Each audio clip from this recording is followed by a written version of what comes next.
Hi, this is Sujit Paul here, the founder of SujitPaul.com, freeing your inner self-awareness, journey of awakening, multiple journals that you see of mine all across the bookstores and bookshelves now. Feel free to reach out, write to us for your free coaching and mentoring that we offer. And also most important is that your one-to-one sessions that you would be liking to take, provided the slots are open. Coming back to today's session, primarily what today's session is all about: how do you build a solid next generation so that the next generation also works towards building a better world today.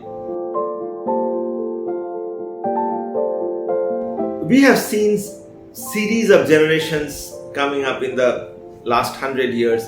This generation probably is one of the generations that have got multiple things in abundance in most of the scenarios. I am not speaking for a different section of people, but in general, the section of people that I'm speaking about at this point of time is that this section of children gets too much of things at their early childhood. Now there is where it's so much important to build a very strong value systems, because as when we do a counseling to young children or to the children of the schools that we conduct, we find that there is too much of agitations that goes into the mind of the child of today. Now, when we dissect a child's mind or a teenager's mind, we find that primarily there are scenarios that they are very confused of how they want to move ahead. They are very lonely at their inside, and they are very agitated at a very dormant level. Now these things comes out as an outburst of insecurity.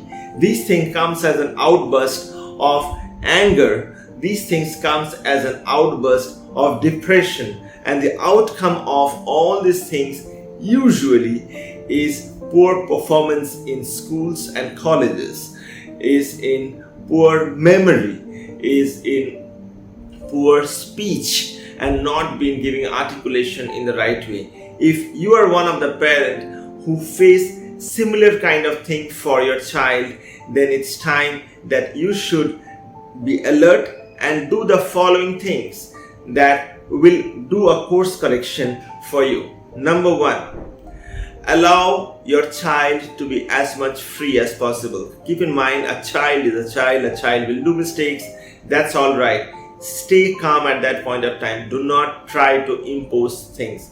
Many parents come and tell me, hey, I don't impose things, but this is how they behave with me. I don't find good about it, etc., etc. No, when we do a deep dive analysis, we find that parents does impose. So whilst I'm not saying that make it wildfire, I'm saying that there have to be an articulative balance, and if the parent is not matured enough, then the articulative balance breaks down. Usually in most of the scenarios, I find that parents are not matured enough and they are busy in their own world. In that own world, they are so claustrophobically tight that they cannot really think beyond that. So leave your child as much as free possible. Do not interfere on everything. Of course, you have to have an eye because he or she is young, but you need to leave things loose. Number two, it's important at times that to figure out what is it that he or she likes. He or she may not like multiple things, but that may not like piece, actually how it translates is that it usually is, these are all like tough stuff being put in between or been submerged. So these will all come out gradually. So try to see what he or she likes. Probably he or she may like traveling, or maybe eating out, or listening to music, going to a movie theater, or it could be anything. So try to give him or her more of those stuff that will gradually free up. Now note of caveat is that you need to know how much, and in that how much you need to know the articulative balance. Now parenting is a a critical thing, and it need to be done with a very strong mindful hand and intellect.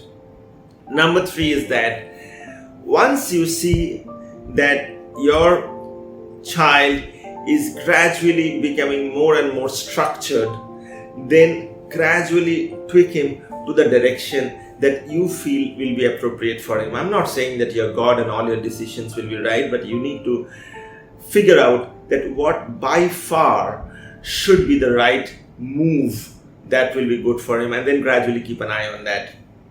So as you do these basics, you would see that on a matter of time, over months and years, your child will come back on track, and they will understand the value for life. They will understand the value for doing the right things. See, today's schools, today's society is so claustrophobic that it really do not nurture the true value in today's education system. In fact, our education system earlier been merged with lot of games and play, etc., was way better than what we are having today. Unfortunately, the society have moved much faster in A category cities, and these children are the victims of the huge skyscrapers, the playgrounds going off, so on and so forth. We can't do much about it, but we need to do what we can do, and there is where parents need to play a critical role towards ensuring that these children are being well fed with the basics of what they should do, so that they can build a better generation for tomorrow. Thank you so much.